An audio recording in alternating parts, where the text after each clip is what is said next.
Miami's gonna be lit. Yeah, so Floyd and Logan Paul are going to be fighting in Miami, not in Vegas or somewhere else.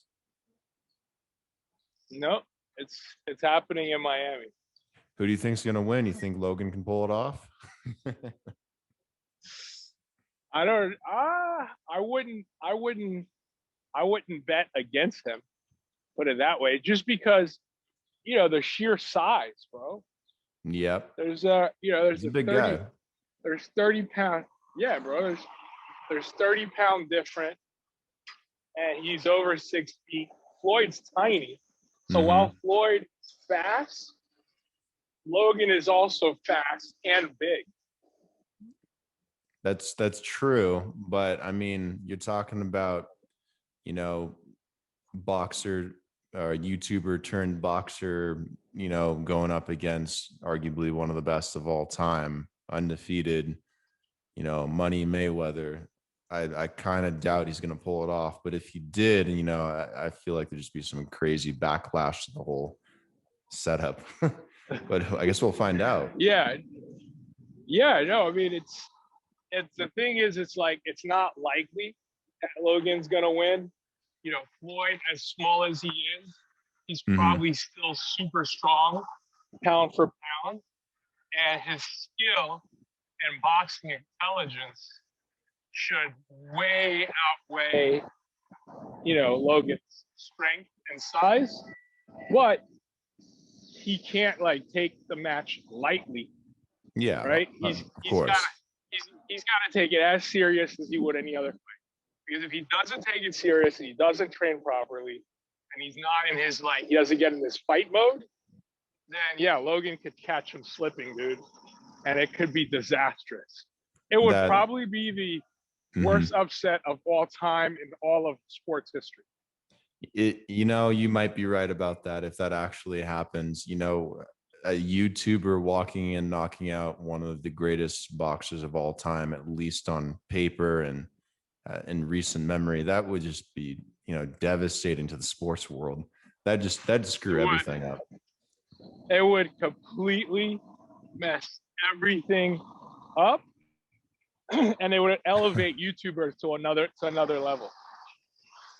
Yeah, that would be wild. Well, I'm definitely gonna have to watch that. Maybe I'll just come to Miami and see if I can actually watch that. I don't know. Are they selling venue tickets? They're selling venue ticket, and they're doing pay-per-view. So it's gonna be at the Hard Rock, and at the Hard Rock Stadium. I think the Hard Rock Stadium where the Dolphins play. Okay. Yeah, that should be where the Dolphins play. I think that's also, isn't that the Orange Bowl too? Yes. Okay. Yeah, that'd be sweet. Yeah, I definitely need to see if I can get some tickets and come out to that one. But yeah, send me the dates when you find out. Yeah, man. Well, the dates for the fight is June 6th. Is June 6th? Okay. Yeah, June 6th, and I think you can at least get pay-per-view package tickets on fanmio.com. And in terms of venue tickets, I would assume probably if you go to Hard Rock Stadium, I'm sure hardrockstadium.com probably has the venue tickets. You know what they should be doing? They should be selling those tickets as NFTs by now. Well, funny enough, I am friends with the CEO of fanmio.com, and I don't know if I told you guys this, but it was my idea for the two guys to fight. Really? Yeah, I helped Fanmio get Floyd. I didn't know that. Give me a little bit of background context on that. All right, so basically, I manage a producer by the name of Arizona Slim. And by the way, are we taping? Yeah. I'm just rolling it. I'll cut later. Okay. Because I don't want to go too deep and cause an uproar. No, you're good. People want to hear this. Yeah, right. So I manage one of the producers that I'm partners with. His friend Dan knows a lot of celebs, And so while I was working on bringing talent to FanMio, I met up with Dan through Arizona Slim, and then Dan was like, "Yo, love the idea. Let's work." And so he was like, "You guys want Floyd?" And I hit up Solomon, and Solomon was like, "Yeah, Floyd." So that took about 3 days to get Floyd to agree to do an event on FanMio. And then after that was locked in, I told Solomon, I was like, the internet would go crazy if Floyd and Logan Paul fought. And he was like, yo, I have access to Logan. And so since he already had Floyd, right, and now he had access to Logan, he basically started the communications and they went for it. And the fight was scheduled to be in February of this year, and then there was some type of delay, and then it got pushed back officially to June. But that's basically, you know, so I'm a small catalyst behind the scene of something, you know, that basically broke the internet. Yeah. That's pretty cool, man. Yeah, you guys are breaking the internet with this one. It's a pretty big deal. So it's a little thing to throw on my resume. I may never get publicly, you know, I may never get accolades for it publicly, but yeah, I know I had a part to do with it. I had a part of history. I played a role in history that manifested something insanely big. Probably one of the biggest stories to break the internet in probably 100 years, easily. Yeah, man, that's cool to be able to put your stamp on that and say that you had a little bit of a part of that and making that happen. That's sweet. I didn't know that. Sure. Even in my Clubhouse profile, I helped make the fight happen, but I don't know if I can get you tickets.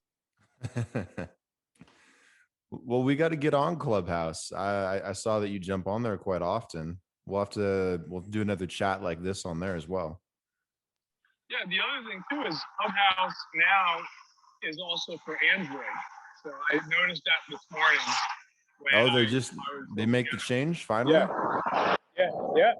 It's both Android and iOS.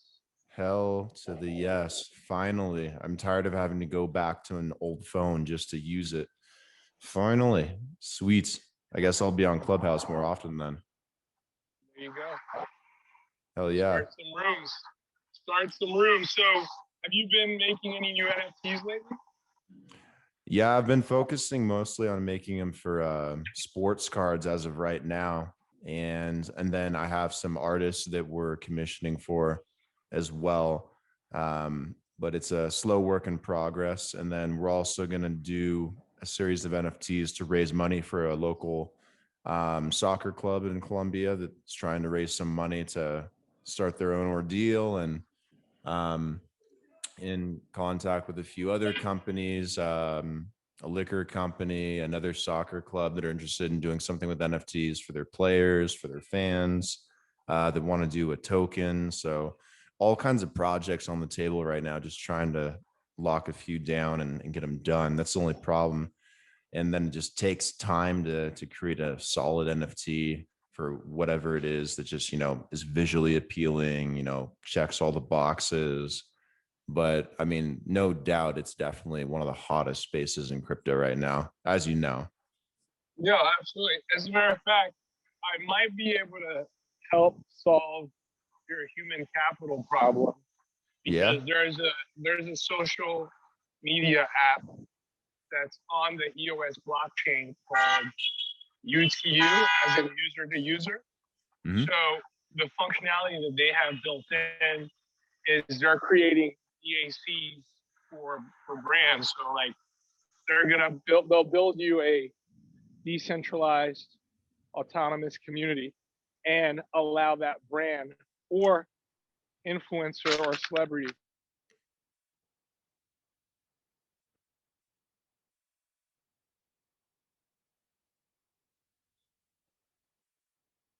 Lost you create there. a DAC for the soccer club. The Mm-hmm. soccer club could then also utilize the functionality, not only have the tokens that they can put out into the ecosystem so that people could use the tokens and redeem them for stuff, so have some type of utility. But Mm-hmm. the tokens will also be able to be transitioned or swapped for UTU tokens, and the UTU tokens will be able to be swapped for USD or Bitcoin or Ethereum or any of, I think they're going to do multiple stable. Is there an existing And right website now, or interface for doing that that's pretty easy, or do you got to get a developer and team together? no, they're for now, because they're a new app, they are paying for the infrastructure. So they have like close to 40 computer scientists that are all located in Australia Mm-hmm. that are doing all the programming, and then they're headquartered in Toronto. Ah, okay. Yeah, I'll have to definitely So check that out. Sounds like a good route in terms of fundraising. no, absolutely. So not only will you have the token, but they also have this high-end NFT technology that's built in. Mm-hmm. So they're, because they're on EOS doesn't have gas fees like Ethereum does. Okay. Yeah. Do you know what the fees are on EOS versus like Ethereum? Because I know Ethereum, obviously, it's clunky, slow, not very efficient, causing all kinds of problems. And I know you like EOS a lot. EOS. I hear the Yeah, term both ways sometimes. I just call it EOS because Wax and EOS use the same technology as Okay. it relates to the blockchain. So big fan of Wax, and since Wax and EOS are inherently really the same, Yeah. I like them both for their functionality. So, and then the third technology that they're going to enable is also 3D printing. So, Mm-hmm. so if there's an influencer, that they're online, they're whatever, there's something on a desk, or a music artist, if you wanted like a copy of the Grammy or whatever the case is, whatever the merchandise, you'll be able to have that 3D printed and mailed to you. Dude, that's cool. Actually, like 3D print like anything you want, or 3D print NFTs, or I'm not sure exactly how they're going to implement the 3D printing, but when I saw the demo, that was one of the functionalities that they were providing, is that they were going to allow you to be able to 3D print on demand. And also they're going to roll out NFT on demand. So for example, if you're watching your favorite athlete and assuming they have a license for the sport or the organization that your favorite athlete is playing in or a part of, you'll be able to NFT on real time the dunk, right? So they're basically creating NFT on demand technology. that sounds pretty legit. I never really thought of NFTs like on demand, like the second something legit happens, the second something iconic happens. That'd be pretty cool. Is there any?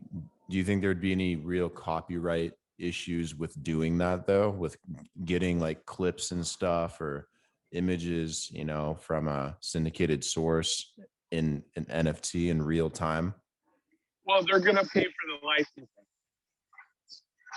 Oh, So okay. right now they're working on NHL licensing. They're working on FIFA. So all the major, they're trying to get to the NBA. So all the major sports that people watch, they're working on the licensing for all those things. So that way, when you are watching and you see LeBron do a crazy dunk and win the game, you literally can rewind the clip and NFT it. That'd be sweet. That'd be really cool. Are there any examples of that already? Like, have those like started coming out slowly, or is this still like in theory? No, the only thing I saw so far is the demo that they created to showcase the technology. But I don't think anyone has created any NFT on demand opportunities that I know of, or I think we would Okay. have heard about. Yeah. Well, hopefully it comes out soon. That'd be really cool to see. Let's take a step back for a second, because I'm sure at this point, in the podcast, once people listen to it, they're going to be like, who is this guy, like walking through Miami, chit chatting with all this deep knowledge and setting up Logan Paul Mayweather fights, pretty much a self-made ambassador of Wax and EOS. Who is this guy? So like, tell me a little bit about yourself and your backgrounds, and a little bit about what you do. I know, but the audience, I bet they're curious. Glad to share. Glad to share.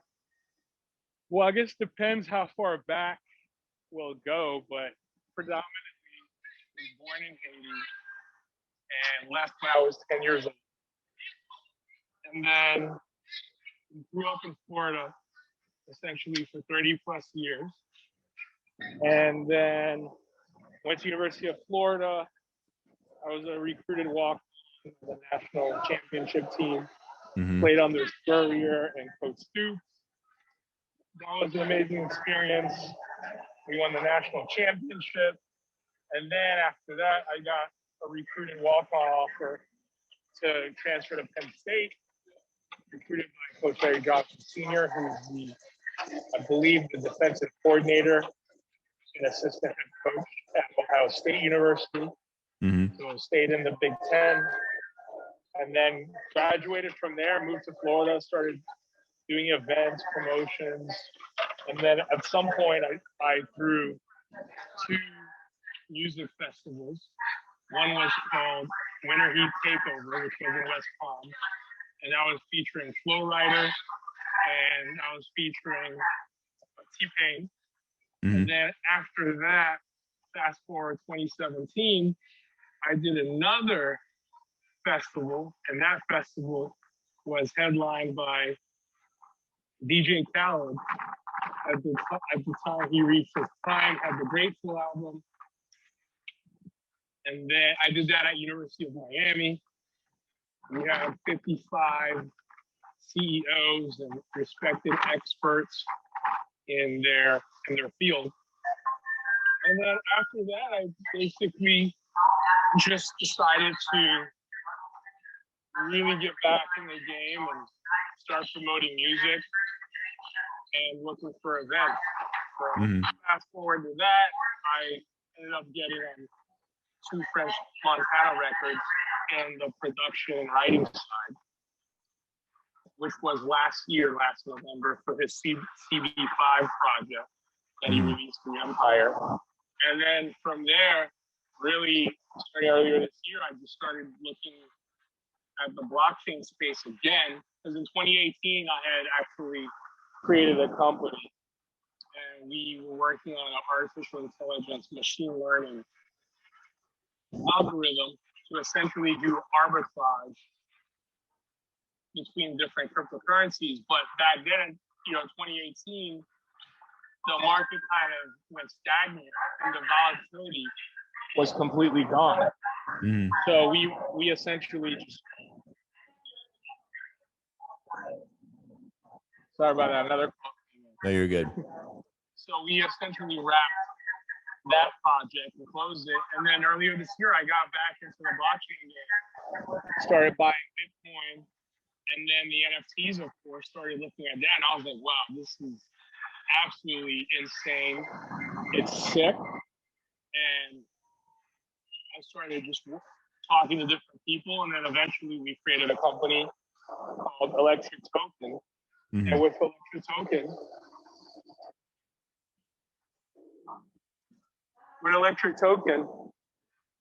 we're curating different NFTs. And our first release that we're doing is with Young DNA. It's a fashion brand that's partially owned by Zaire Wade, which is Dwayne Wade's son, and Gabriel Union's son. And we're hoping to do that release sometime in July or August. And we are doing that release on Wax, and we're collaborating with a company by the name of Facings. Mm-hmm. So they're doing all the tech and some of the art, and then we're bringing the art as well. And then, met you guys, your whole family, great people. And, Thank you. Oh, you're welcome. Little known story, trivia, is that you helped me mint my first NFT. Yeah, we did. We can talk about that too. I was just gonna say though, you're literally like a jack of all trades. Like it seems like you've done it all so far in Miami, and with your background, everything from sports to tech to blockchain now to real estate. Geez, all over the place, man. It's awesome. Yeah, no, real estate is definitely a cool little niche, specifically working in the foreclosure space and acquiring properties for a fraction of the price and leveraging and maximizing the value and then creating equity opportunities to then resell them on the open market. So it just seems like I've been doing NFT type technology before NFTs were presented to the world, really. Yeah, I know you're passionate about the foreclosure business. I mean, you should actually do like a whole webinar series on, how you go about the foreclosures. I know you probably wouldn't want to because everyone would start doing it and then be harder for you. But I mean, I think people would pay for that knowledge. It's pretty good stuff. Well, plenty enough people. I've heard that from other people. They've been like, "Oh man, you should do webinars." But like right now, the deal we're working on, we're looking on acquiring like a $2.5 million house for like $140,000, literally. That's crazy. That's a crazy. I mean, it needs a little bit of work, but nothing crazy. And like the rent roll for a property like that in that neighborhood is around $15,000 to $25,000 a month. It just depends how much love and care we give to it. But on the low end, if we just make it just simple and clean, the realtor told us we should be able to bring in $15,000 a month on that. That's so cool. Like hopefully that falls through and you're able to do that. Shit. Any property like 2 million plus over, you get for like 1/20th the price. God, that's a steal, especially for something that's big and nice. And God, you have to teach me how to do that at some point. Bro, when you come back, man, when you come back. What I'm wondering is if they have something similar here in Colombia too. So we got to get you down here so you can maybe look at the system a little bit and give me your opinion, because if there's something like that, that might be a really interesting untapped real estate opportunity down here as well. But I'd love to explore it more in the future. Yeah, and I'm sure that they definitely have that system in Nevada for sure. Because Nevada actually created a way foreclosure space where there's some laws, I think, where the HOA can actually foreclose on a bank lien and get priority. So it just depends on the different facts. But it's definitely a cool opportunity, a niche opportunity that can create some decent cash flow. And whatever, a lot of the revenue that I get for the real estate, I typically when you put it in when you acquire some of these properties, when you acquire them foreclosed, are they ever like in like really bad condition, or are they generally in pretty solid condition?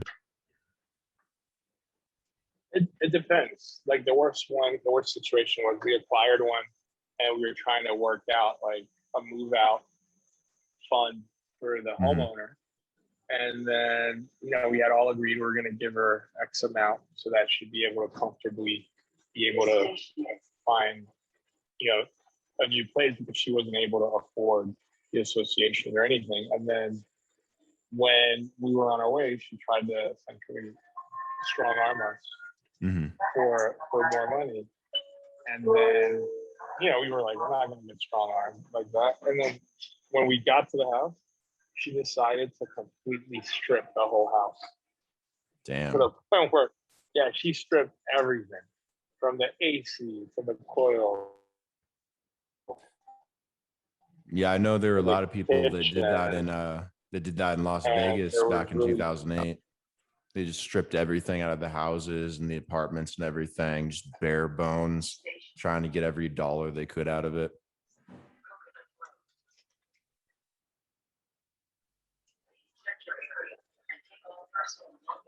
Are you there?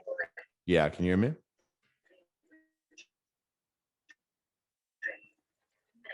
A little bit. Let me see if I can find the. Hold on.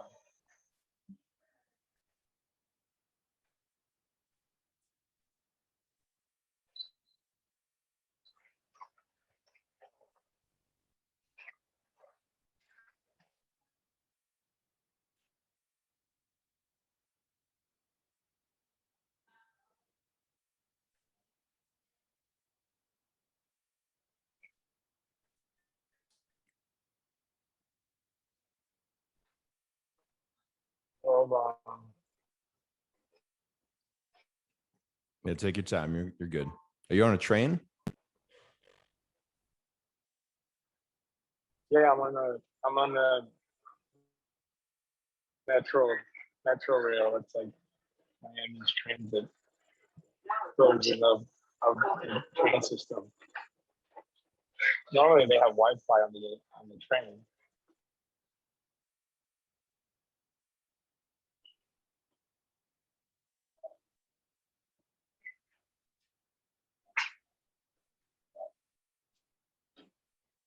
Let's see here.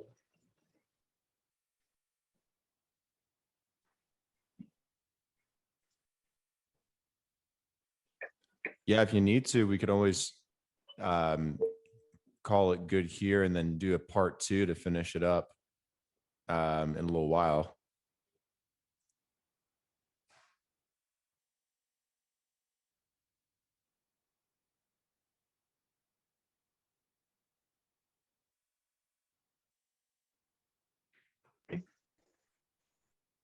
Can you hear me or no? Yeah, I can hear you. Okay. I think we have Wi-Fi right now. So yeah. So where were we? Yeah, I You was said that just happened in Vegas. Yeah, I was saying back in 2008 in Vegas, the same thing happened. They tore everything out of the homes and the apartments there, trying to save every dollar. Everything was bare bones after that. It was just one of those places in America that just got hit one of the hardest as a result of um, everything that happens with the banks and the lending. So yeah, I'm kind of familiar with some of it because I saw a little bit, but yeah, it was ugly. Yeah. But that's basically it. I mean, for the most part. Other than that, we've been pretty fortunate that all the properties that we've bought have usually not been occupied, have been abandoned.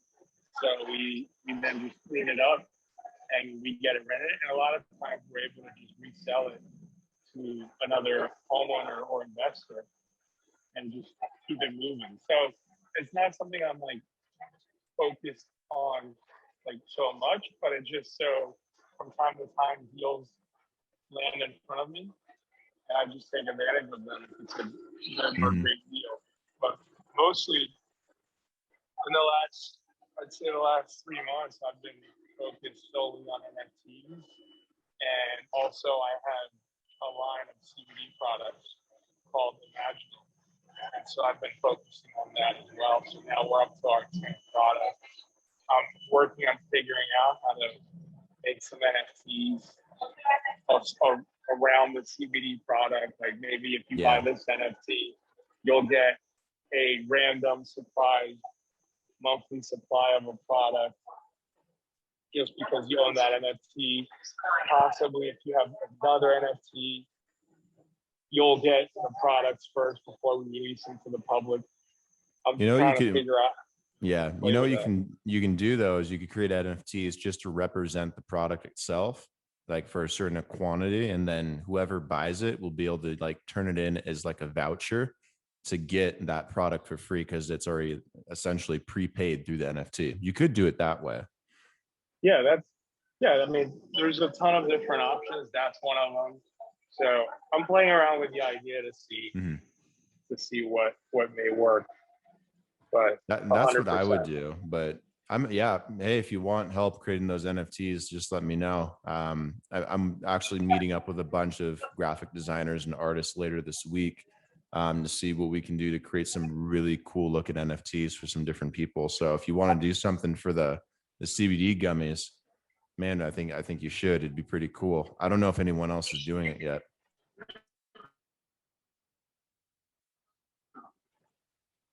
Yeah, I don't think any CBD companies have done an NFT yet for their CBD product. So I'm thinking I may be the first. Yeah, we'll have to do something. Let's talk about the piece of real estate that we listed as an NFT for a second, because that's pretty iconic. I don't think there's anyone in Miami that's actually done that yet, and that's like the crypto hub right now in the US. Yeah, How's right. that how's that been going lately? Well, I think someone on the West Coast in California essentially did the same thing where they took a piece of artwork and Hmm. they put it up as an NFT. And when you buy the NFT, you get the house. So, but I think we did ours first. We did it in April, Yeah. and you and I were at the Four Seasons pool, and you were like, "Hey, you want to learn how to do NFTs?" I was like, "Sure, let's do it." And you're like, Hmm. "What do you want an NFT?" I was like, "Well, let's take this video of this condo that my brother and I own in the Icon South Beach, and go ahead and create an NFT for it." And so that's essentially what we did. And what was unique, nostalgically, about that building is Pablo Picasso's heir, one of his living grandsons, actually bought a place in that building for like 3 point something million. And so Hmm. essentially having this NFT out there, ironically, for crypto art in a building that Picasso's heir lives in, we thought that was, pretty cool. Something really cool to do and to see how the public can react. Yeah, it is really cool. And I think we're the first to get that done in Miami, and one of the first in the US. I know some other people have done it before, but I don't know if anyone's actually done it in Miami before us. So you can add that to the long list too. Yeah, always looking to do different things to Mhm. push the envelope. Have you gotten any interest from realtors or potential buyers or anyone just kind of inquiring like, hey, what is this? Or I mean, I haven't really been pushing it. I did it mostly just to yeah, just to do it and go through the process. But right. every time I've shared it with someone that's in the blockchain space, they kind of freak out about it and they're like, "Oh my god!" Like they can't believe it. They're like, "Really? You get the condo?" I'm like, "Yeah, you get the condo as an unlockable." So it, it's been interesting to see people's reaction because they didn't think it was ever possible for that anyone would actually go ahead and do that. But people have seen it. It's pretty cool. It's an opportunity and a Hmm. different way for people that have crypto really to Exactly. acquire property. What you should do is you should just send it all out to a bunch of different realtors in the Miami area and But not across everyone, Florida and see who bites on it. Why not? yeah. I mean, because it just makes it easy for them because not everybody wants to transfer their crypto to fiat, right? And then Yeah. go buy a property. They can grab a property without having to transfer their money to fiat and Hmm. essentially make it a taxable event. They get a fee that makes their day. Yeah, and not just the taxable event, but you also get charged a hell of a lot of fees just for that conversion too. So you're converting to crypto to dollars, you probably got a big taxable gain. You got to pay an ungodly amount of money depending on how much it is you're spending on the property. It's better off to just buy the NFT and then, be able to legally, have claims to the property and sign over the title. So I think it's, a future direction for the real estate industry. It's just going to be a matter of time before that really gets to be a little bit more fluid and that they flush out some of the issues. But yeah, it's cool when you're definitely like one of the first to actually do it. And then, you know, I bet other people will follow along very shortly. So I don't know, keep that NFT up there. You never know. Someone could buy it at any point in time. That's kind of the cool thing about it. It's kind of out there for anyone. Yeah, for sure. And I even figured out other ways of what I would do, like on a next property. Mm-hmm. You know, I would more so create an LLC that just specifically owns, you know, one asset. And then when somebody buys an NFT, the LLC with the one asset comes with the NFT, and the LLC is already untitled, right? And so there wouldn't even be a need to, you know, pay for doc stamps or do a quick claim because the LLC already owns the property, and they would just insert themselves in the corporation. Right. So yeah, that's just another opportunity to just keep it seamless and allow people with crypto to not have to really worry about cash to acquire properties. Sweet. Yeah, so I actually got to get going to another podcast in a few minutes, but you know, All right. before we hop off the call, like where can people go to you know, find out more about your CBD, your gummies, and get information on that? How can they find the NFT if they want to see it, you know, on OpenSea? Like, do you have the links off the top of your head, or? Well, for my website for the CBD, they can just go to Imaginal Tech, and Imaginal is like imagine. So IMAGINAL, Imaginal.tech. Okay. And that'll take them. They'll see the homepage, and they'll be able to scan through the 10 products we have, including the elderberry CBD gummies. In terms of the Icon property, that's minted on OpenSea. So it's in the Reliable Lawn Care marketplace. So as long as they go to the Reliable Lawn Care marketplace, they'll actually be able to see the Miami Beach property listed there. Cool. I'll be sure to put all the links in the episode description when it gets put out, and in the video as well. If we end up doing the video, I'll have to kind of go through it a little bit because it's been kind of a bumpy ride following you through Miami. Like you've definitely been on the go, man. Yeah, mask and all. So, all right, man. Well, listen, I appreciate you for putting me on your podcast. Looking forward to doing a lot more episodes. Of course. Hey, you're welcome on anytime. Just let me know when you got something new. Yeah, thanks for making the time. I know that you're kind of like on the move today, so I appreciate it extra. All right, brother. And hopefully I'll see you next month for the Bitcoin conference and the shitcoin conference and the Floyd Mayweather Logan Paul fight. Yeah, I'm not sure between the last two which one's the shitcoin conference, but yeah, I'm definitely gonna have to come back in June now that you brought that up. There's some cool events to check out. So hopefully, yeah, see you soon. All right, brother. Bless up. Thank you.